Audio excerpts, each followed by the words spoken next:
get so mad, there's no controlling me. My thoughts get so bad, I'm like, I might grab a bat, I don't know. My wrath, my blood boils over like, oh God, here goes. I lost all feeling from my head to my toes. You said some shit that I can't let go, so just stay tuned for the rest of the show. So have you ever felt betrayed? Switches how you see things, realize something needs change. Cause I know you got me fucked up, let me show you what's up. Cause enough is enough. I'll take a face full of pavement just to make a statement. I know there's no turning back. Oh God, adrenaline wasted, so mad I can taste it. I know there's no turning back. I'll do what it takes, I ain't making mistakes like that. I'll put it on your face to make you go take it back. I'll lose my shit, I go crazy when I'm mad. And now you go wish you was just the fuck up real bad.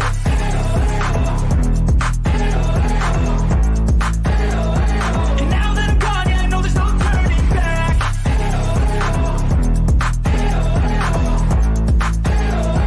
And now that I'm gone, yeah, I know there's no turning back. I don't fucking take smoke, I'm a poker hole through you, choking's overdue.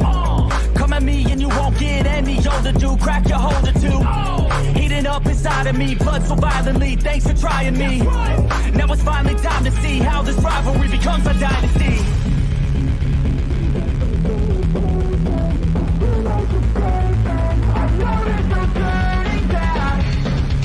Oh God, adrenaline wasted, so mad I can taste it. I know there's no turning back. I'll do what it takes, I ain't making mistakes like that. I'll put it on your face to make you go take it back. I'll lose my shit, I go crazy when I'm mad. And now you go wish you was just the fuck up real bad.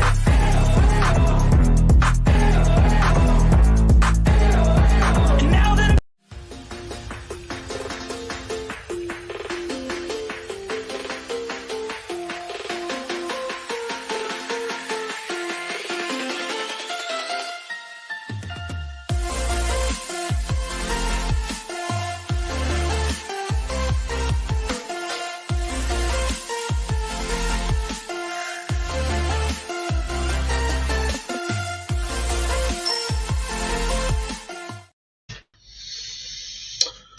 So, good.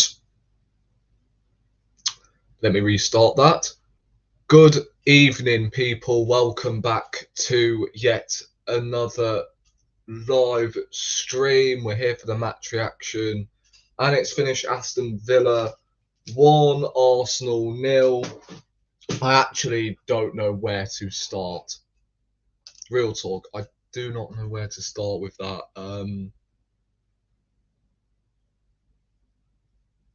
Yeah. Honestly, I'm not even lying.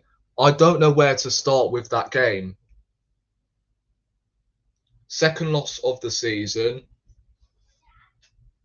Second loss where we lose by 1 goal, which hurts. Really does. We have just 1 lapse of concentration. We concentrate for the full 90 minutes. And to make it worse than that, we could not score in a brothel. I'm just so wound up by that because it's Unai Emery as well. Oh, so annoying, man. So annoying. I can't express how bloody angry I am after that game. The lineup came out, and as far as I'm concerned, I was rather happy with it. Havertz in there to, of course, beat the Villa press. Martinelli on the left-hand side to hopefully inject some pace in behind their high line as well. So the lineup was fine as far as I'm concerned. I mean, you could make arguments of David Raya, but we all know it's not going to change. Whether you like it or not, it's not going to change. The game kicked off, and pretty much everything that could have gone wrong went wrong. Conceded early, got the fans up on their seats, and yeah, we go 1-0 down. Ben White, I can't lie, he's started to really piss me off lately, especially with his defending. And this is why we do miss Tomiyasu in these sort of games, because he can actually defend. Zinchenko gets dragged out, got fooled by the flipping return over the top. So much space down that left-hand side. And then McGinn scores. Right? If anybody blames David Raya for that goal, go and watch a different sport, because I thought David Raya was actually solid tonight. Didn't do a whole lot wrong. Made some decent saves and was called when upon. But, mate, Ben White, what the... Didn't even try. He didn't even try to block that shot coming in. It's just shocking. And then afterwards, Villa, of course, still gained some confidence after that. They started to go forward. And then we started to gain some rhythm. And, you know, started to create some chances. But what was the problem? We could not score. It's just, oh my days. Odegaard, captain, you're missing chances on the biggest stage. Now, I know Villa Park isn't exactly, you know, the biggest stadium to go to. It's not like we're playing a Champions League semi-final, but still, those situations from a truly world-class player, he's got to be finishing them. But he didn't. 2 goals off the line. We got a goal. In fact, no, 2 goals disallowed. And then you're sitting there thinking, it's just not going to be our night, is it? It's one of them. And you know what's funny? We actually played better than we did against Newcastle. Well, by fine margins, all right. Because, of course, we created chances, actually. We just could not score. I don't think Villa were particularly that great either. And I'm not trying to be salty or anything, but they genuinely weren't that great. But I'm going to point the finger at Odegaard especially, because he could not finish his dinner. Saka, you can tell in that game, throughout the first half, he was getting so frustrated because we were playing stupid balls up to him. Stupid balls up to him. Hence why he just pelted the ball out of play. As if to say, what are you guys doing? What are you guys doing?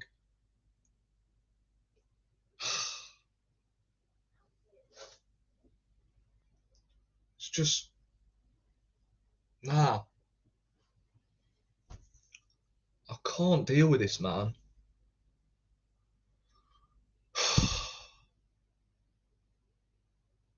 You have to bear with me, because it's going to take me some time to actually calm down after that, because we could have lost tonight by playing poor, not creating anything. Villa were the better side, but no, we were actually the better side today, but our final ball was awful, and in general, we just could not score to save our lives. That was the frustrating thing.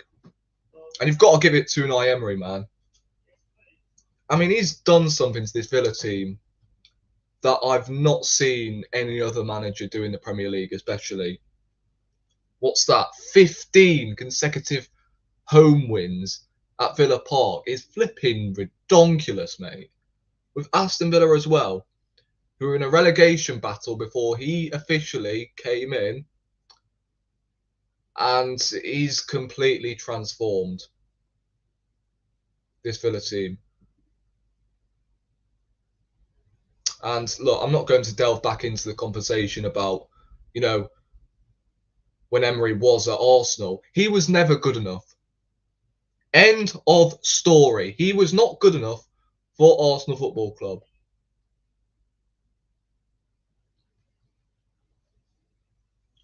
Unbelievable. Absolutely unbelievable. The attack was so flipping disjointed tonight.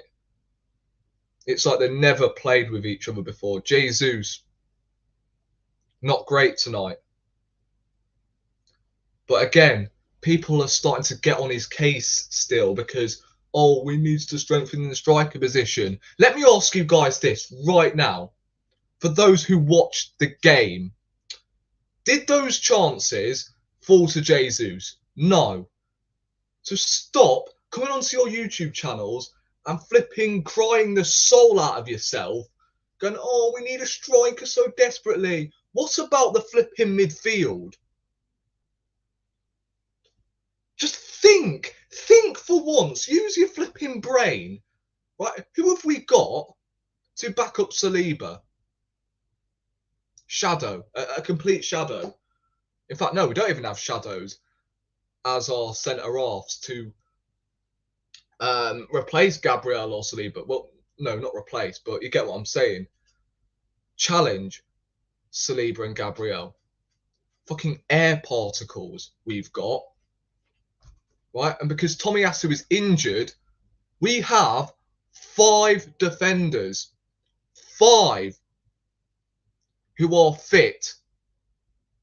4 of them were starting. What does that tell you?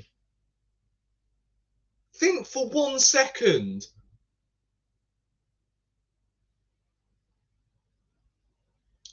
Midfield, pretty clear that it's the most important position.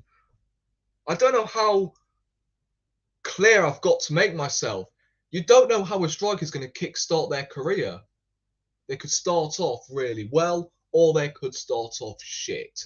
We don't know, right? Ivan Toney, keep hearing his name getting thrown about. He has been banned for 6 whole months. 6 months this brother's been out for.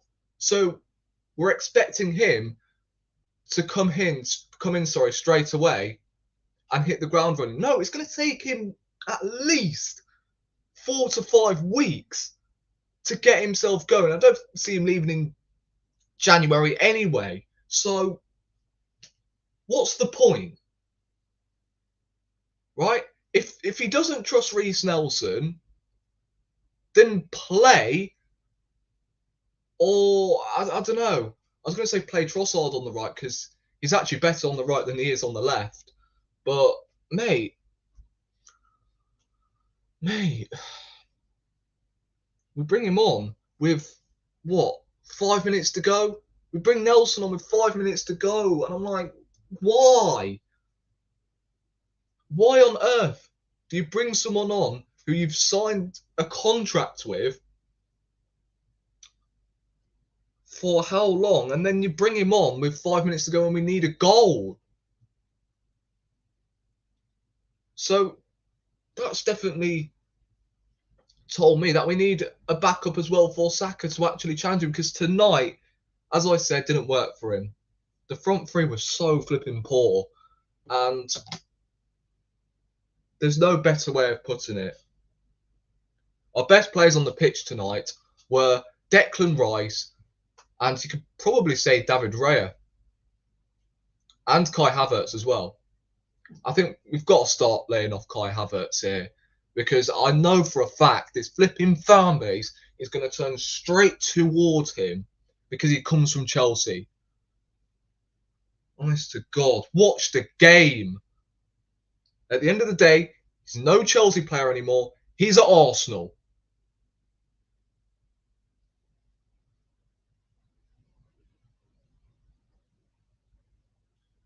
But yeah, Kai Havertz tried absolutely everything. Fed balls into Martinelli, Saka. What did they do with it? Nothing. And I don't want to turn back on VAR.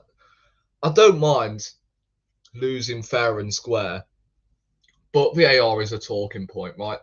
Jesus gets blatantly fouled in the box. Same penalty, by the way, Crystal Palace received against Liverpool earlier today.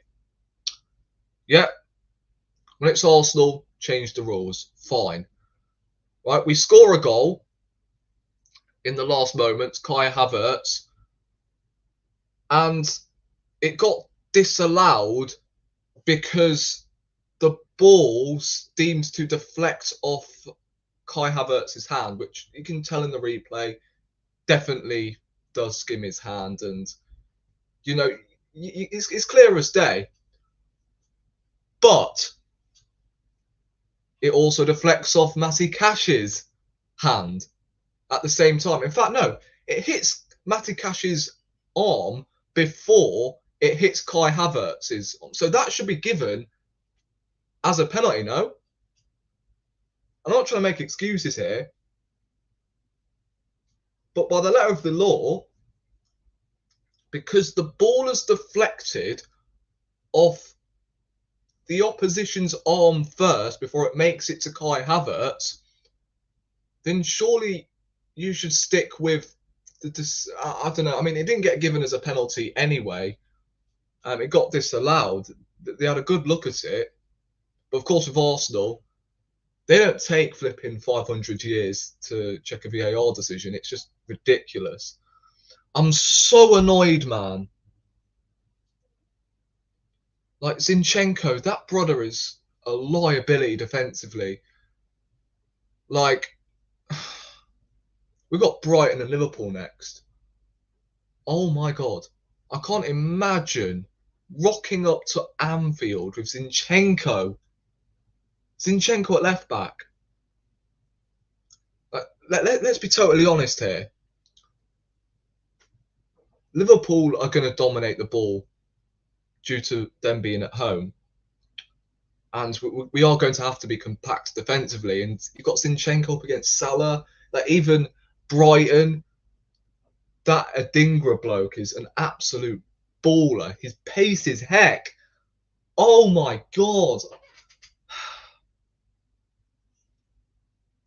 This is why I think people have to start respecting Tomiyasu and what he brings.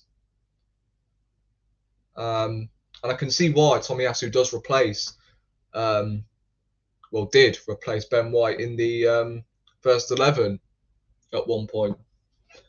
I understand why Ben White didn't get thrown straight back in. Should we get into the player ratings then? Oh my days.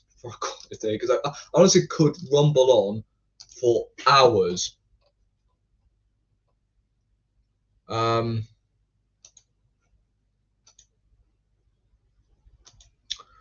here we go. I've actually got the player ratings up this time. So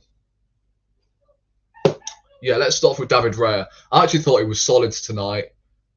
You could say he should have saved the goal, but should the ball even have ended up in the first place in that position? Like, come on. No, it shouldn't. Sorry about that. I've been scrolling through Twitter over the last 5 minutes. Yeah, you know what? I'm going to give Raya a 6. I actually thought he was all right. Ben White, I don't know what's going on with him lately. For that goal, didn't track the runner, didn't even attempt to block that shot. Awful. Gabriel, I don't know. I'm going to give him a 4 as well because he was out of position for the goal as well. Like he should be in position, but Zinchenko, I mean, he grew into the second half, got booked. You've got to give him a 4 for that. I mean, yeah, just can't defend, man. He should not be playing as the left back. Once you invert a player like Zinchenko into the midfield, what does that tell you? He's a midfielder. Truth told. Saliba, you know what? He was all right. I'll give him a 6. Declan Rice, Another one of our standouts, to be fair. I'll probably give him a 6. Kai Havertz, I actually thought he was man of the match. Tried everything, as I said, but had no help. Odegaard, he was the worst player on the pitch. 3 out of 10. And I like Odegaard, but tonight you've got to convert one of them chances. Saka, you've got to give him a 4 because, look, I love him to pieces, but it's just... There's an element in me that don't blame Saka for tonight, but at the same time, every time he's just getting doubled up on, kicked about, like, I don't know. It's the same with Jesus and Martinelli. Them 3 were just non-existent. Trossard, when he came on, did nothing. Nketiah, nothing. Nelson, I felt bad for him. Why is he coming on in the 90th minute? Arteta, I'll give him a straight 5. Because I don't necessarily blame him. He didn't go into the dressing room before the game and say, go on, lads, miss a load of chances. Right? Yes, you could argue with the substitutions. But at the end of the day, this is all on the players tonight. He let them, they let the manager down. Odegaard in particular, who's the captain for Arsenal Football Club, and he missed a boatload of chances that he should be converting. The first one in the first half, the ball fell to him on his side. Usually what he does do, right, every time the ball comes to his path, he smashes it into the bottom right corner. But for some weird reason, he decides to take his time and try and bend it around Emi Martinez. Why? Odegaard always aims for the bottom right corner. Why is he trying to bend it around Emi Martinez? Like, I don't get it, man. That's my weekend screwed, man. In fact, I've got to film a video of my mates tomorrow as well. You don't know how painful it is to sit for a flipping group chat.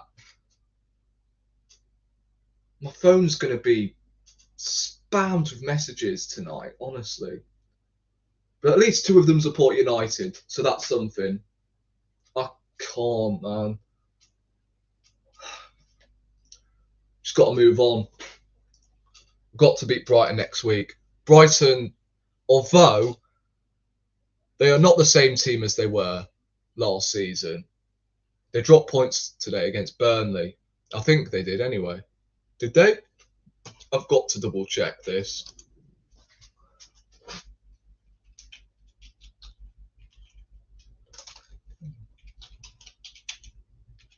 Give me 2 secs.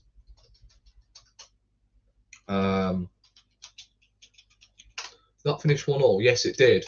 So that was a good point for Burnley. So, yeah, although they're not in the best of form, Brighton, they always turn up against Arsenal. So we've got to be switched on still. Matoma, João Pedro, their man can still cause problems. But I don't know. I mean, it's painful. It's always December, man, where we tends to fall apart. And it's understandable, but still, if you want to win the league, you have to keep this consistency going. Rhythm as well is a key advantage that wins you league titles. Anyway, guys, that's where I'm going to lock this stream off. I could honestly go on for days. I've pretty much touched on everything. Tonight, players were at fault. I feel for Arteta as well because he wasn't on the touchline. And you can tell he was disgusted what he saw tonight on display. I mean, I'll see you in the next one, guys. I mean, it's going to take me some time, and I've got to fucking deactivate from Twitter. Make sure you subscribe to the channel if you are new. I appreciate everyone who has tuned in. Big up Jordan in the chat. Luca as well. Yeah, that's me finished for tonight and for the weekend. Arsenal, you let me down. Good night. I'm relieved to hear that you've been to some far places. It's hard to carry on. I feel all alone. Now I've swung back down again. It's worse than it was before. If I hadn't seen such riches, I could live